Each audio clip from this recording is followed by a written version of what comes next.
As a method, we have chosen to build our lighting formula from scratch, from darkness. Then right away we have placed a pretty big and soft light very close to our scene on the opposite side from where our camera stands, to make sure that we shoot into shadows. This placement of the key light is sometimes called the reverse key light or upstage lighting in cinematography. Not stopping there, we have enhanced our bigger and softer main light with the help of the smaller pinpoint light source to help bring out the fine details. The glints and highlights said thank you. Then, caring about the cinematic vibes, we accommodated the narrow depth of field and the anamorphic widescreen aspect ratio.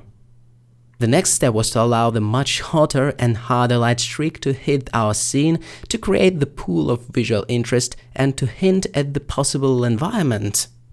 Not to mention the perception of dynamic range that it brings to our picture with the help of the hotter highlights. And I wonder if you agree, it helps to motivate everything. It just makes us feel the window and the weather behind it even. The next logical step after setting up the key light was to control the amount of fill in the shadows, to ultimately control the contrast ratio, and to be able to choose between the low key and the high key look, and all the variations in between. After we got the light basics right, we happily digressed into material enhancements, namely by introducing some subsurface scattering and allowing the light rays from the sun and from the key light to actually go through the translucent surface of the minerals and exit on the other side for a nice light rub effect, which by happy accident complemented our original reverse key light scheme very nicely indeed.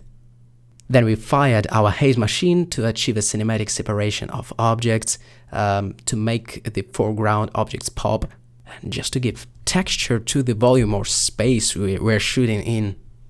It naturally and very fortunately set the planes apart in terms of contrast ratios in between the background and midground and foreground objects. And then to crank it to 11, we made sure that our sunbeams actually catch some dust particles as well, including the beautiful foreground bokeh elements elongated by the use of the anamorphic squeeze. All because we care about this sense of place. And lastly, we shamelessly blasted it with the lens flare artifact, which helped to unify the colors and bring in some photographic truth into it. So this is it for the first chapter of the cinematic lighting course that you are watching right now. My name is Gleb Alexandrov, thank you for watching and see you in the next video.